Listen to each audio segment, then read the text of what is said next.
Hello everyone. Today is a beautiful day. I'm still in Split, Croatia. I hope you are doing well since our last video. And as you could see, as you could see, there is the that's the old town of Split. I don't know if you can see it from here, but there is the Diocletian Palace from the year 300. Then you see that's the Riva, obviously. The port of Split is there. There are the ships that takes to the island. Obviously the Mediterranean Sea. But today I'm not here to do the tourist guide. Today I'm here to talk about again, our topic, the electric propulsion systems. In this case, apply to a marine vessel. So if you remember from our last video, we saw the architecture of the ship, but it was more like representative. So more like, I would say, qualitative. So I didn't draw many things, like for example the circuit breakers and many other stuff that I would say part of the what we call the single line diagram. So today I'll take you on more details. I'll draw a more detailed single line diagram with I would say almost every components that you will find on a ship. So if you are ready, I'm ready. The weather is nice. I can hear the church. I think now it's right now it's midday. So let's dive into it.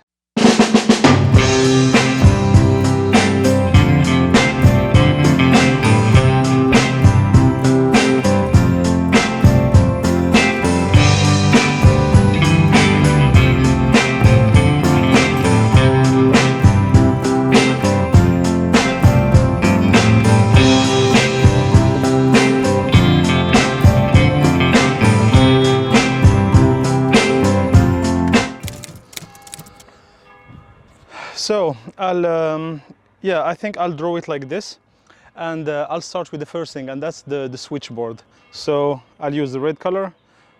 Let's do it like this. That's the first part of it, and that's the second part of it. So this is the switchboard. So technically, it's what will connect the network to the rest of the propulsion. If you remember our famous diesel generator groups, so let's start drawing it here. Yeah, let me take this one.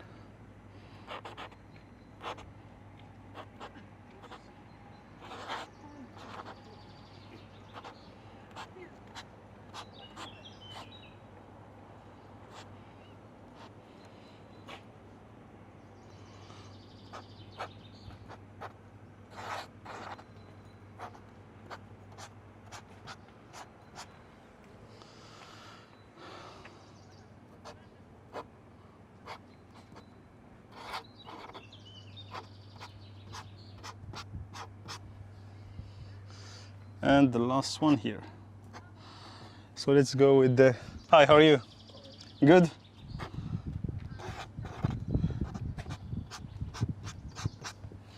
So 4 generators. And this. So we have a switchboard. Now we need to connect both of them. So this is what I'm gonna draw, and I'll explain why. Yeah, some people sometimes just stop out of curiosity, like what is this guy doing with his with his board? So this what we call the bus tie. Okay, so instead of just drawing one line, I split it into 2, and this one is what we call the bus tie. So this is these components were missing from our last single line diagram. So this is like circuit breakers. Okay, so I will explain the role of the circuit breaker later on. So let's just keep going, and we'll come back to the detail of each of them. So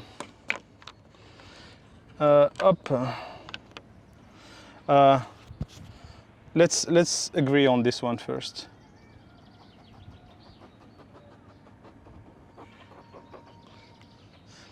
This part is the right side of the ship. We call it starboard. Let me write it here. Starboard. Okay. The left part is called port side. Okay, so the abbreviation is STBD for starboard, port for port side. So both sides technically they're identical. So any equipments you will find here, should be here, right? So that's, I would say, 99% of the cases. So that adds a nice layer of redundancy for the captain. So as you can imagine, here there will be one propeller, here another propeller. Let's start from what we call the, well, first of all, I think you recognize the machine, the motor, and the propeller. So the propeller is in the water. We're talking about the port side. Again, the starboard will be identical, but let's start with the port side. So the machine is an electric machine. AC electric machine, so it could be like synchronous machine or induction machine, okay? So this part, you know it. This part, everything that is related to the machine, we refer to it like machine bridge.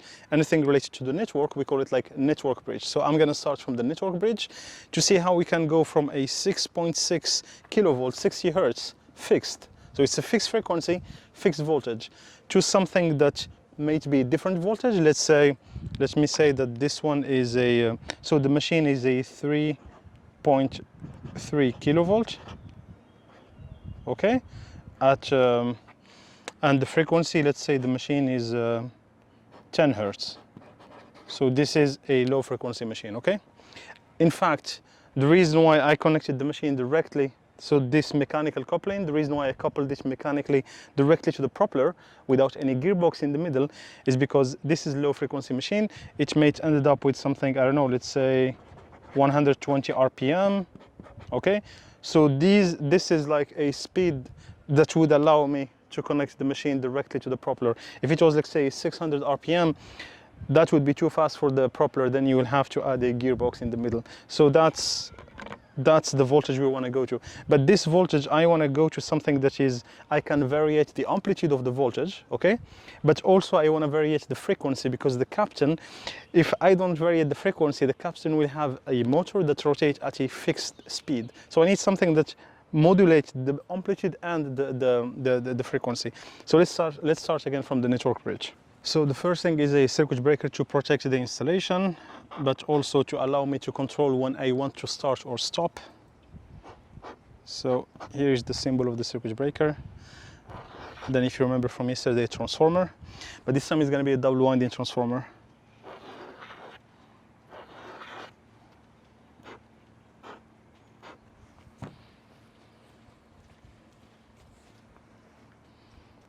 So a diode bridge.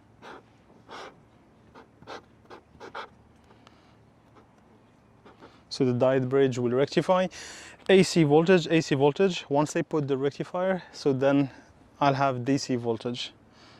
I'll put a DC link capacitor, okay? So it's made of capacitors. Now I still need something to take me from DC to AC. That's called an inverter. Let's take an inverter made of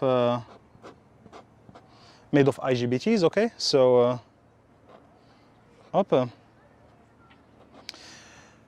now the inverter takes DC to AC. Technically I can connect directly to the machine, and that's what I'm going to do.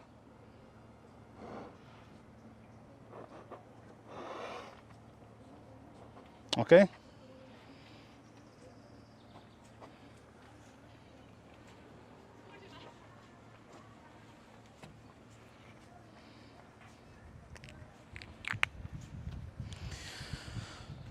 So I'll add few, how to call them in English, acronyms. So as you see, like for example, G is for generator, M for motor. So this is a circuit breaker. Let's call it HVCB, high voltage circuit breaker. This is a transformer, okay?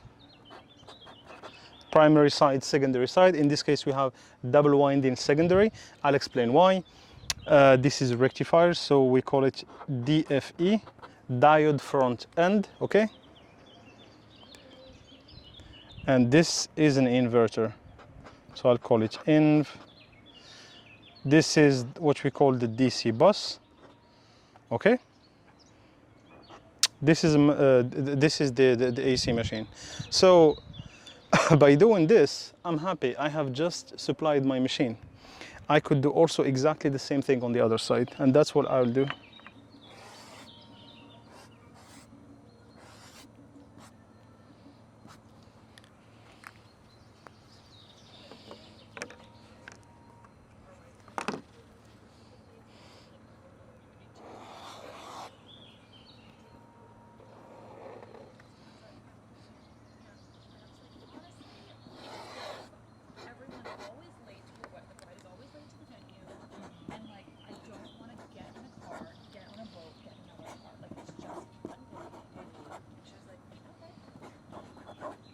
It just sounds romantic in the moment. You're like, no. And also, whenever you're dealing with water, there are many opportunities for dropping. Okay, I don't know, she doesn't want to deal with something. Sorry, I wanted to keep my focus, but she was complaining about something. Yeah, you see, like here in Croatia, to be honest, I rarely heard people complain about things like, yeah, you know, less than 30 years ago, this country was in war, like really bad war. They got a huge inflation, one of the worst in the history. So you rarely hear people complaining. So, yeah. Anyway, let's go back to our business, okay? That's the most important thing. I am done. I'm almost done with the port. Go to the starboard, I'll draw the same thing. Dun, dun, dun. HVCB,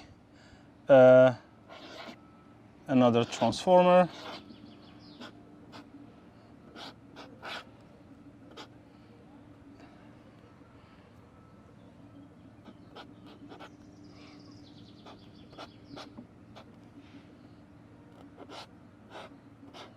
inverter,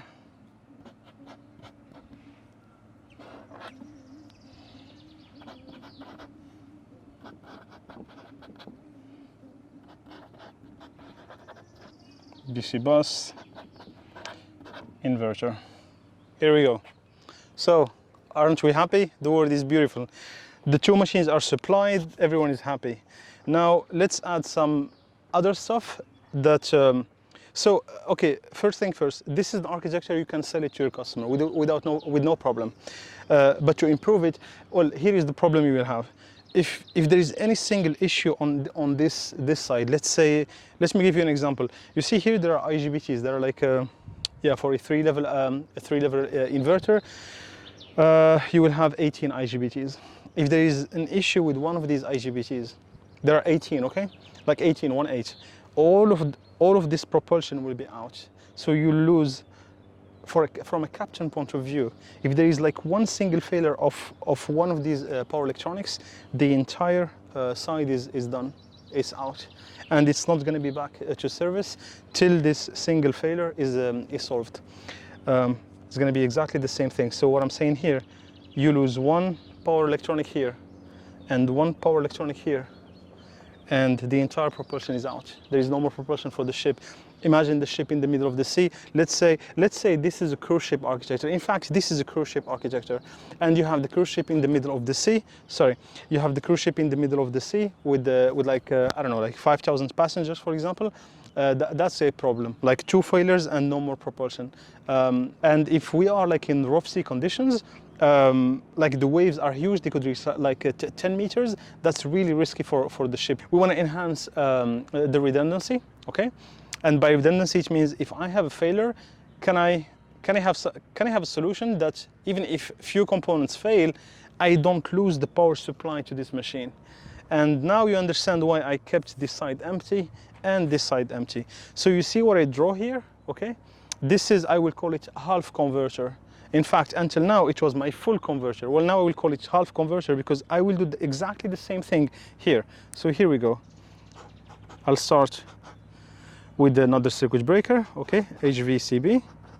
Now we'll give them numbers. So this is 1, this is 1, this is 1, this is 1, this is 1. Now this is HVCB2, so it's the second circuit breaker. This is a transformer.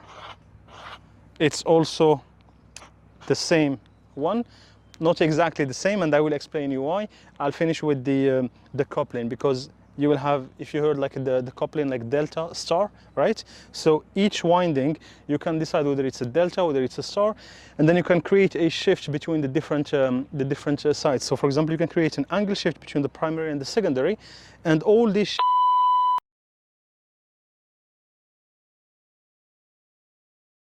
the weather is really nice and hot, and that's why I lost the camera, so the camera protected itself. And I think the camera shut down when I was at this level, and they continued drawing, and they didn't realize that the camera was off. Hopefully I checked it. So I just duplicated this side, okay? I'll check that the camera didn't shut down again. All right, the camera is still working. So I'll do exactly the same thing here. So I'm gonna duplicate this one here.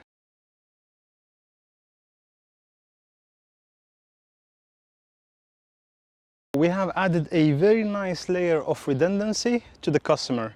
And the reason why is we duplicated each converter. So if there is a failure here, we can continue working on this side, for example. And we won't lose the entire propulsion, because all what matters to the captain is having an available machine.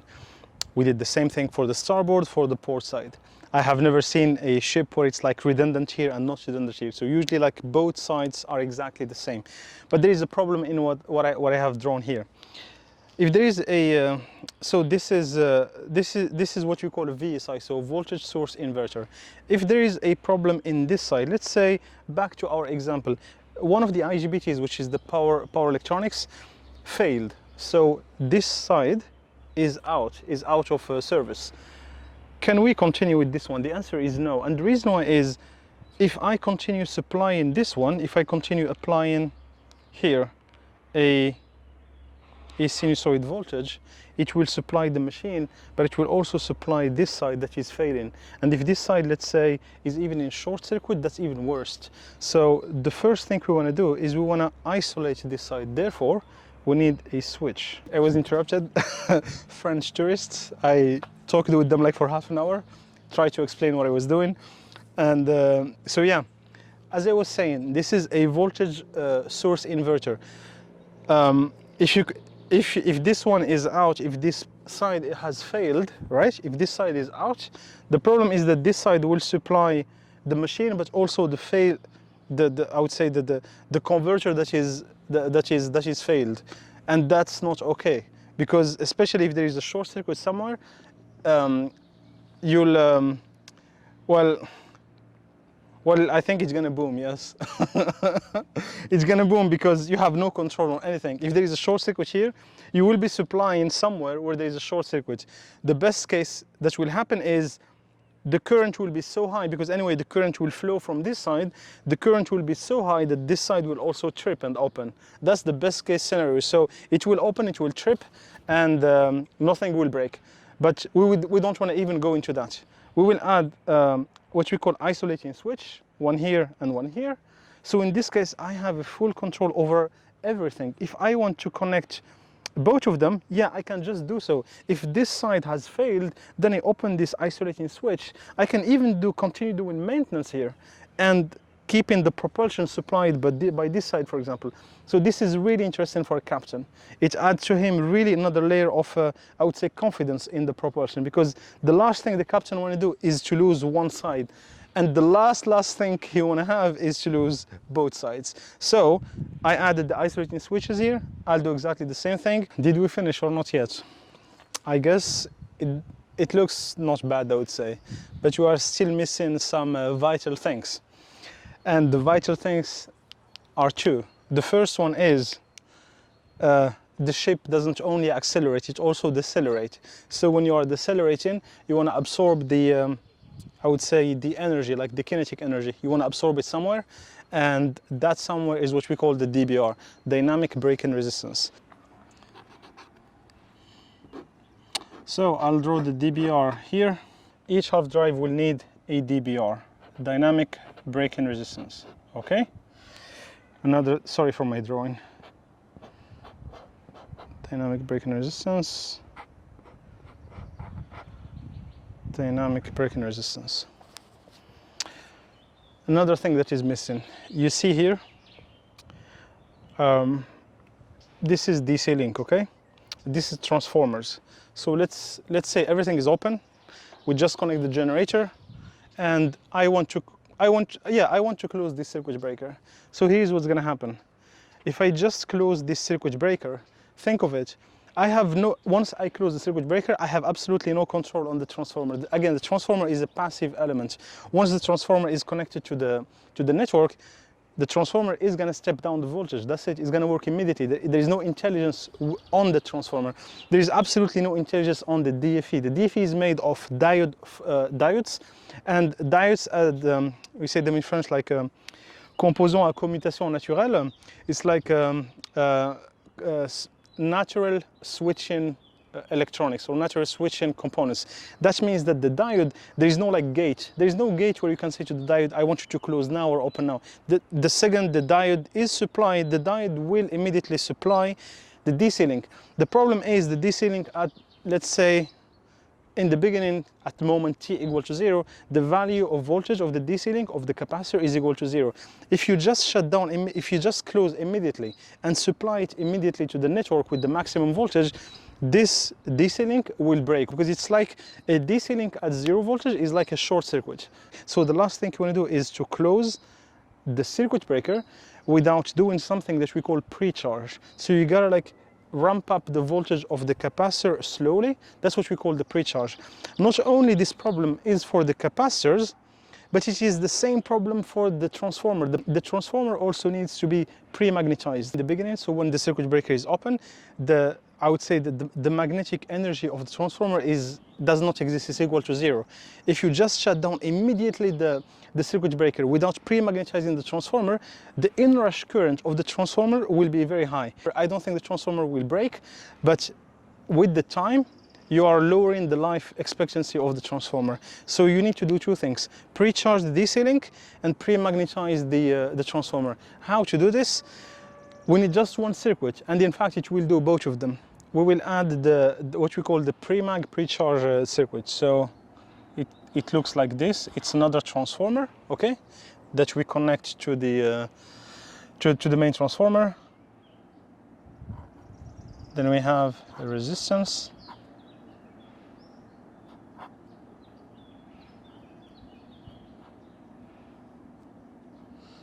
And this is the 400 volt. The topic of today is not to go into the detail of the pre-charge and the pre-mag circuit, this circuit that you see here, but just quickly, it's supplied by low voltage. You close here, that's you close the first, I would say, step. Then you will connect 400 volt via a resistance and the transformer to the main transformer. So you are lowering the charging current by this resistance. So by doing so, you are really controlling the charging, the pre-magnetization of the transformer, but also the pre-charging of the capacitor. Once you reach a certain level of voltage, 80% of the nominal voltage of this DC link, you say, okay, now I have reached a level of voltage that is high enough for me to connect directly, to bypass this resistance and connect directly to the network. So that's why there is this second contactor here. If I close it, I will bypass the resistance and the current will flow directly. The electrons are the laziest human being on earth. Yeah, they are human. Why? Yeah, they're human. When the electrons will come from the network, they will see a resistance and a contactor. So the question is, which pathway they will take? They will take the least resistive pathway, and that is bypassing the resistance via this contact, okay? So they will go supply, pre-mag the transformer. Again, keep in mind, the circuit breaker is still open. I am preparing for the final closer. So they will pre-mag the transformer, pre-charge the capacitor. Once the capacitor actually has reached the satisfying level of voltage, I have an AC voltage here, DC voltage. Obviously, this voltage needs to match the network in terms of phase. That's something called synchronization. It's something done during the commissioning. It's done once, and that's it. Then I can say, now I can close the circuit breaker, and I will close the circuit breaker with the control and automation system. And now I have a voltage here.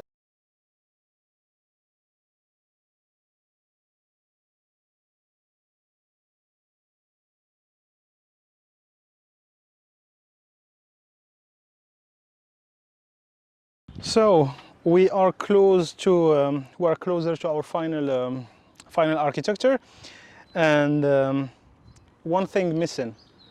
Once we close everything, once we close these isolation switch, the power is flowing here, right?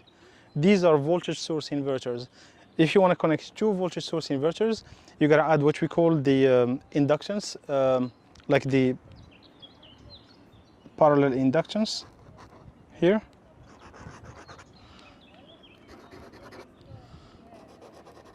They will limit because the problem is these voltages, first of all, they need to be synchronized, and these inductance will limit the interchange current.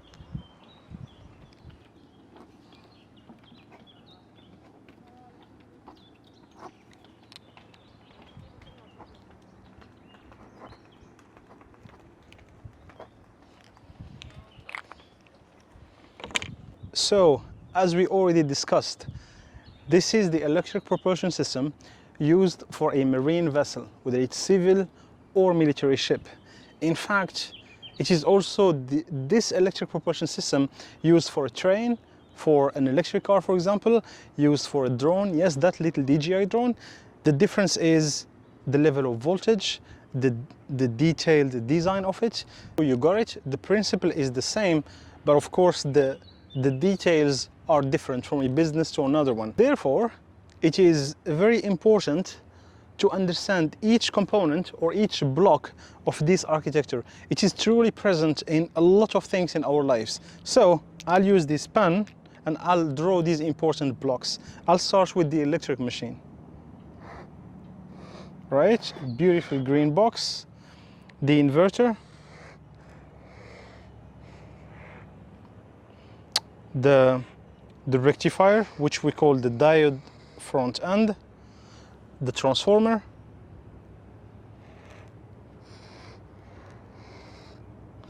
And the generator.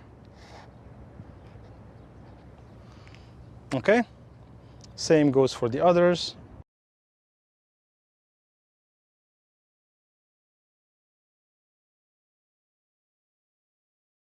These are our main blocks that are used for the electric propulsion system, a thing that you will see in most of the e-vehicles, whether the flying taxis, the electric cars, the ships, the trains. You will see these components coming back. You see, like, yeah, let's just take the example of this green box. This is the motor. I'm not exaggerating here, but you could literally do an entire career. You could do like your 40 years of career working just on the electric motors, like whether it's their design, like the R&D design, whether it's at the engineering level or whether it's the commissioning level. You could do also another entire career just working on the power electronics, like the semiconductors or even their associations, you know, like how once you put them like all together to create an inverter or a rectifier, for example, or a dimmer. So how do they work? You can do an entire career just in this one. So these are the components that are present in many aspects of our lives. I propose you that we will come back to them more in details in separate videos. This is obviously not the aim of the video of today. We wanted to start with something that will give you a, how to say, like a bigger view of the topic, not start immediately with the details of equations, like how the control and automation of the inverter works, etc. We will go into that into another video. Thank you for watching. I really enjoyed spending this time with you in this beautiful weather. I think that I will go to swim. Yes, I like you very much, but I will go to swim. So hope you enjoy your day and see you soon.